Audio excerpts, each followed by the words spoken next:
Hello friends, I am Sharad Dade, practicing chartered accountant for more than 38 years and also handling disciplinary cases for 17-18 years. In this lecture we are going to see clause number 7 of second schedule part 1 to the Chartered Accountants Act, and in a way this is one of the most important clause where most of the professionals are held guilty or their negligence is tested on the touchstone of clause 7, that is due diligence. So what is clause 7? Let us read it. A professional in practice shall be deemed to be guilty of professional misconduct if he does not exercise due diligence or is grossly negligent in the conduct of his professional duties. This is just a two-line clause which says that does not exercise due diligence or is grossly negligent. So it has got two clauses, due diligence and negligence. So what is diligence? Then due diligence.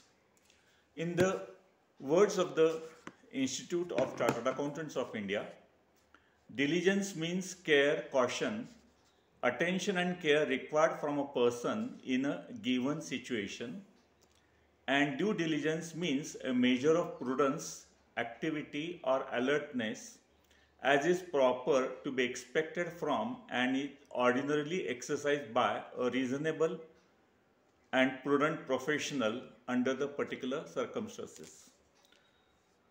Diligence encompasses to act carefully, thoroughly. So what is expected of a professional? A minimum standard of expectation from the various stakeholders in the reports or statements signed by the professionals.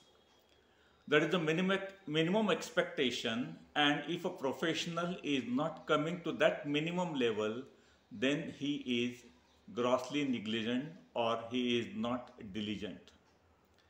And many cases revolve around this negligence or due diligence. Again, by the Institute's opinion, negligence is of wide import and it could cover frauds to minor lapses or errors. Even an error is a negligence. Lapses is also negligence, but it is not gross negligence warranting action under professional misconduct. We'll see what are the examples of this over the period.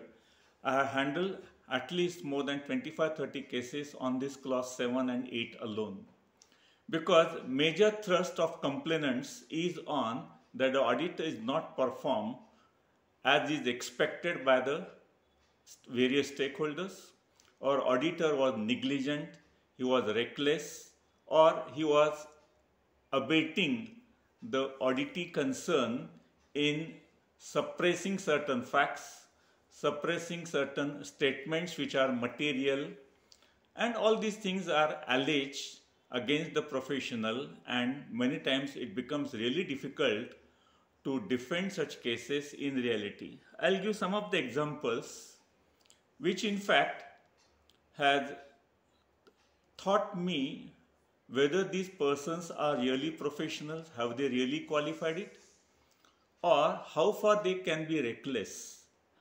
I'll give the answers, I'll give the examples which I had occasion to handle, and many times in the committee proceedings I was asked by the president of the institute, Mr. Vade, if you were there, how would you have done this mistake, or what would have been done? Is it right or wrong?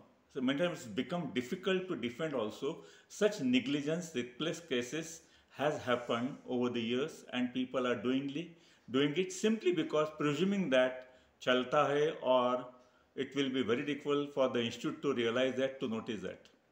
Now some of the examples which I might have quoted it but might need to be repetition. In case of one trust which was given a loan by State Bank of India and another bank in consortium for about 300 crore for establishment of a medical college and an engineering college. It was an educational trust. In the first year, for March 2010, about 90 crore loan were disbursed, and I'm giving the specific dates. March 10 balance sheet, it shows the 90 crore loan outstanding, whereas there is a dispute between financial year 10-11 and between the trustees and the management and the bank, and the further disbursement was stopped. Because of this, the project of starting the college got delayed, and on the basis of some assessment, the institution filed a civil suit in the district court for the damages of 250 crores against State Bank of India and other bank, I think it was Punjab National Bank. So far so good, there is no problem in that.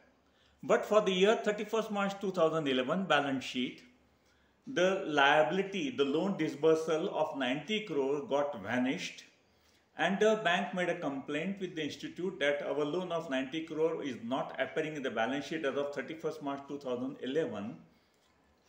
When the complaint was received and the concerned person, his partners approached me, so I was also dumbstruck, so to say. So when inquired, what was informed to me that the society has filed a suit for 250 crores for damages. Please note I am using the word the society has filed a suit with the district court, and against this 250 crore damages, 90 crore loan has been adjusted and 160 crore has been shown as receivable from State Bank of India.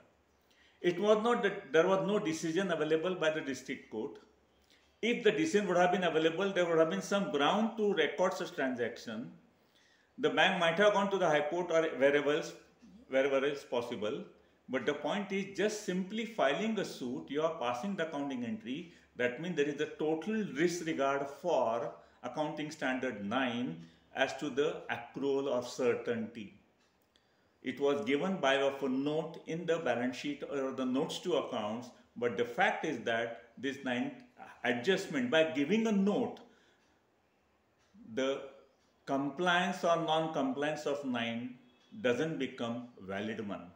By simply filing a suit, there is no certainty, there is no court decision available, there is no accrual, there is no even reasonable certainty, then the accounting entries that have been passed itself are basically wrong.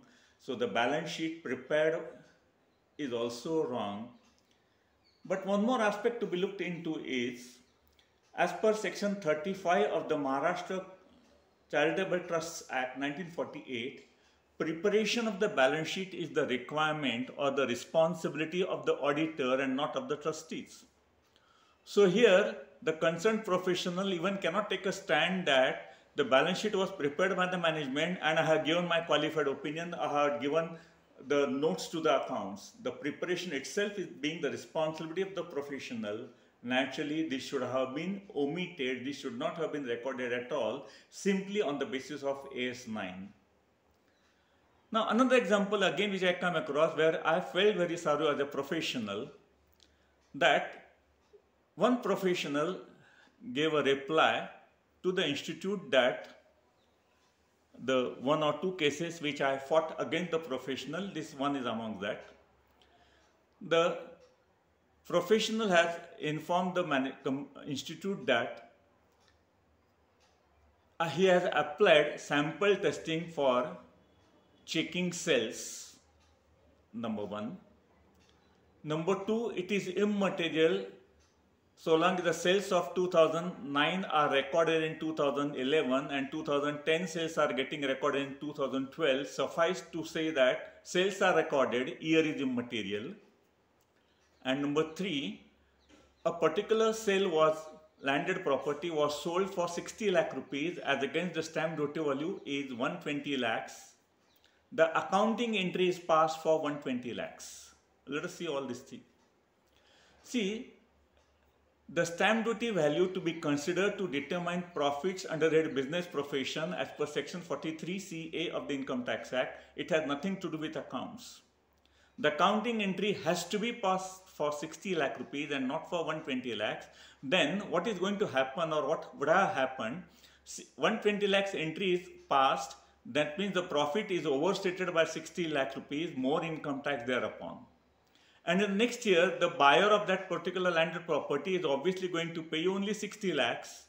That means in the next year you are going to claim 60 lakhs as bad debts. That means you are adding the tax burden for the current year, and you are getting the losses for the subsequent year. Basically, accounts and income tax are different aspects. That differentiation has to be borne in mind all the time. That was one aspect. Second aspect, he has replied that he has applied sample stating and how many invoices were there in a year. It was a partnership firm dealing in lands. There were in 1 year 5 sale transactions, and in the second year only 7 sale transactions. Obvious, my argument from the complainant's point of view was, for 5 and 7 transactions, do you require a sample testing? And even there are certain procedures, principles, methodology to be adopted when you are applying sampling technique for the purpose of audit verification. And the third one was 2009 sale, whether shown in 11 or 12, it doesn't matter, it is shown somewhere. That means why we prepared accounts for a year? We could have prepared accounts for 5-year ending or 10-year ending like that, or there is no need to prepare accounts if there is no in between accounting year end date at all. So all these 3 cases, they were of gross negligence, where persons have shown recklessness in conducting the audit and has invited reprimand, removal for certain number of years from the committee, and most of the cases confirmed by the appellate authority also. But this clause does not apply to minor lapses or negligence. In a sense, in one case,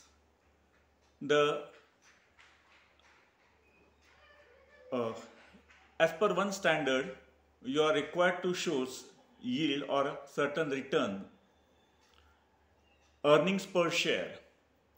It is to be disclosed below the profit and loss account, whereas in that particular company, which is a subsidiary of a nationalized bank, it was disclosed by way of notes to accounts and not immediately below the profit and loss statement. And for that basis, director discipline has held the professional guilty, but when the matter went to the disciplinary committee considered that this is a minor lapse, because by disclosure or non-disclosure, the truth and fairness of the financial statement is not going to get affected, and it is disclosed maybe in the notes to account, the place is wrong, but disclosure is there. It's a technical lapse, and accordingly the disciplinary committee hold that professional not guilty, even though it has been held prima facie guilty by director discipline. So it is not necessary to presume that when the director discipline has held a person guilty, doesn't mean that the disciplinary committee will confirm the fact that, or will confirm that he is guilty. Director discipline, prima facie guilty, committee guilty. That is not the case. There are many such instances where director discipline has held a professional guilty, but the committee or board of discipline has reversed his conclusion and held that the professional is not guilty. But negligence and due diligence is of utmost importance, and this can be proved by having proper documentation. And for that, because in all these cases of clause 7 and clause 8, whenever invoked by the complainant or whenever invoked by the director discipline, the first thing that is a letter received from the institute is calling for working papers of the auditor to ensure whether he has acted diligently, whether he has acted reasonably, what information he sought from the management, and on the basis of information what conclusions he has drawn, and whether these conclusions are reasonable or not. All these aspects can be looked into by the board of discipline as well as the committee to ascertain whether the auditor is negligent or have performed his audit diligently. Now in these cases, I would like to read out the observations of the Karnataka High Court, which are most important to my mind. What it says in S. Ganesan versus A.K. Jocelyn, it was a decision given in 1956. professional misconduct on the part of a person practicing one of the technical professions cannot fairly or reasonably be found merely on a finding of a bare non-performance of a duty or some default in performing it. The charge is not one of inefficiency but of misconduct. Imputation of certain mental condition is always involved. The test must always be whether in addition to failure to do the duty, there has also been a failure to act honestly and reasonably. So this is where we use it in the case of defending a professional, that there is no mens rea involved in the negligence. But the same High Court in another case, Shantaram Rao, it is the duty of an auditor to bring to bear on the work he has to perform that skill, care and caution which a reasonably competent person, competent, careful and cautious auditor would use. What is reasonable skill, care and caution must depend on the particular circumstances of each case. An auditor is not bound to be a detective. Please note, auditor is not bound to be a detective, or as was said, to approach his work with suspicion or with a foregone conclusion that there is something wrong. He is, which is often quoted, he is a watchdog, not a bloodhound. If there is anything calculated to excite suspicion, he should probe it to the bottom, but in the absence of anything of that kind, he is only bound to be reasonably cautious and careful. These are the two guiding judgments of the High Court. One given in 1956 where mens rea needs to be established, and in the year 1977 that auditor is not a bloodhound, is a watchdog, not a bloodhound. He should not approach the work with suspicion or foregone conclusion that there is something wrong. Nonetheless, he must be reasonably cautious and careful. In one another case, the Calcutta High Court, what it has held, the misconduct implies failure to act honestly and reasonably according to the ordinary and natural standard or according to the standard of a particular profession. A professional has achieved certain standards of excellence, and that is expected from the stakeholders who are relying on the financial statements and the reports signed by professionals. So there must be a reasonable care and skill. That's all for today. Next week we'll see clause number 8, which is again mostly quoted for complaints against a professional. If you like the video, like it, subscribe it, and most importantly, pass it on to your friends who are in the profession of chartered accountancy, cost accountancy, or company secretaries. Thank you very much.